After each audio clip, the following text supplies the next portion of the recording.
Assalamualaikum warahmatullahi wabarakatuh. Kembali lagi di channel saya.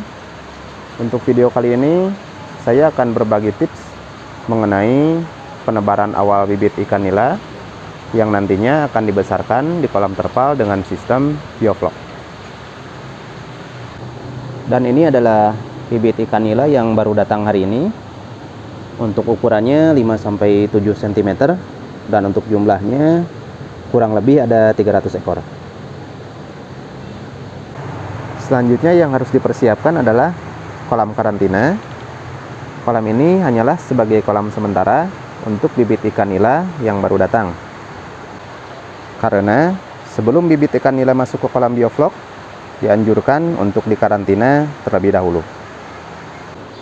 Dan tujuan dari karantina ini adalah untuk mengurangi stres pada ikan, di mana ikan tersebut sudah terlalu lama dalam packing plastik pada saat di perjalanan.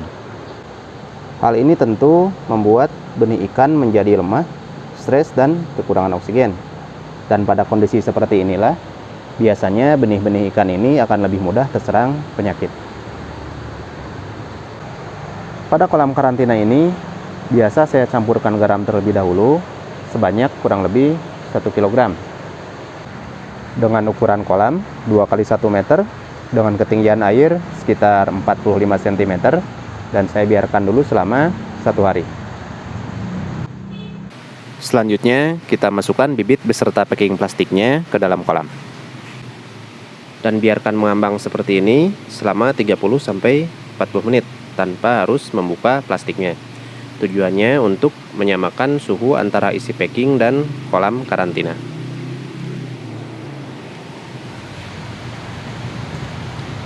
Setelah dibiarkan selama 30-40 menit, packing mulai dapat dibuka.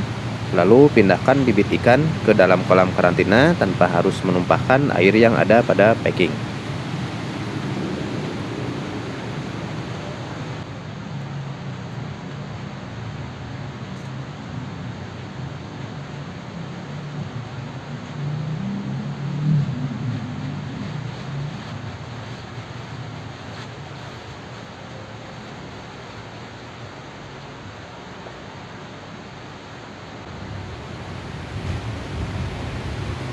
Pada proses pemindahan bibit-bibit ikan nila ini, baiknya sambil dicek juga.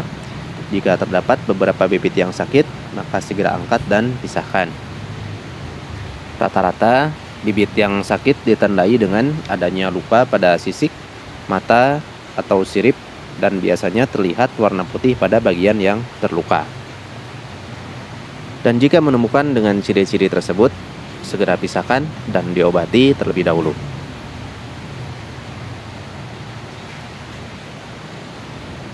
Untuk bibit ikan nila yang kualitasnya bagus, biasanya memiliki ciri-ciri sebagai berikut. Pertama, pergerakan ikan akan terlihat lincah.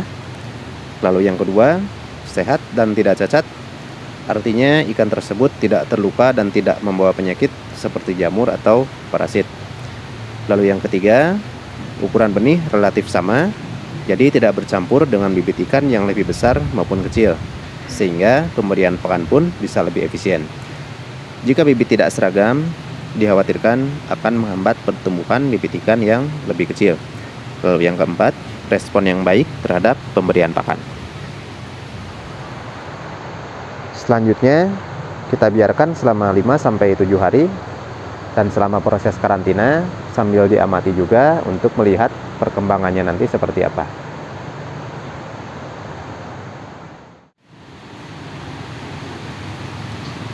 Memasuki hari keempat, inilah penampakan bibit ikan nila yang masih saya karantina, dan sejauh ini perkembangannya cukup terlihat baik.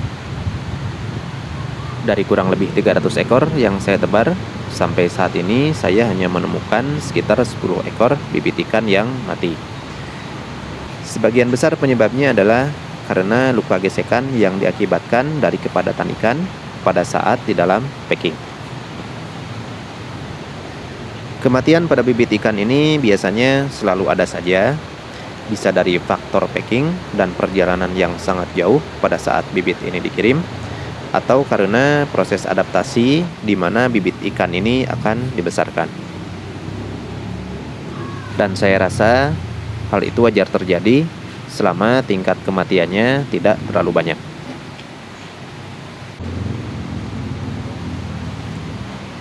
Untuk respon terhadap pakan, bibit ikan ini cukup terlihat bagus, di mana salah satu ciri dari bibit ikan yang bagus adalah responsif terhadap pakan.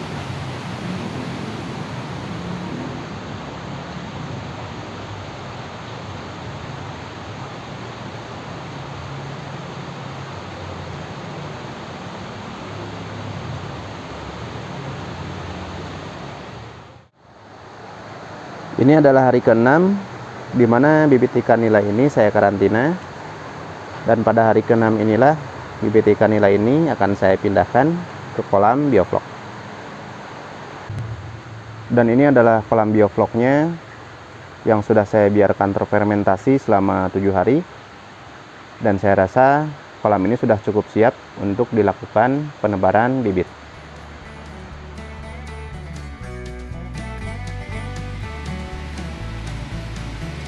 Pertama, sebagian besar airnya ini akan saya buang sehingga mempermudah saya pada saat proses pemindahan.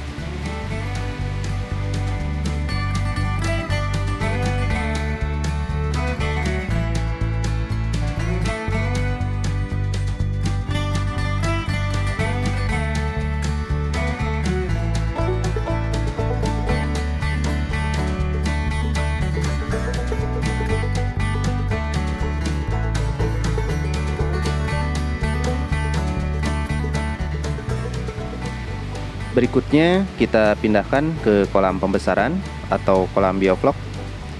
Dan sambil bibit-bibit ikan ini dipindahkan, baiknya kita lakukan penyortiran kembali untuk memastikan bahwa bibit yang ditebar sudah sesuai baik dari kualitas maupun jumlahnya.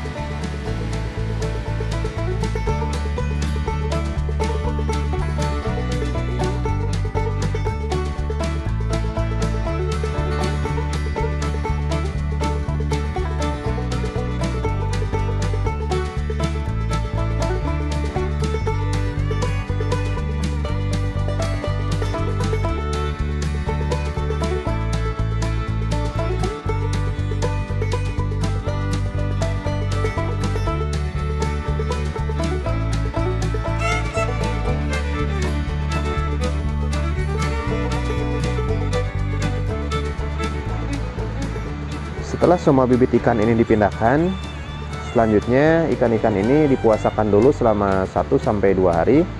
Lalu selanjutnya baru bisa diberikan pakan dengan dosis perharinya 3% dari berat total ikan yang ada di kolam pembesaran.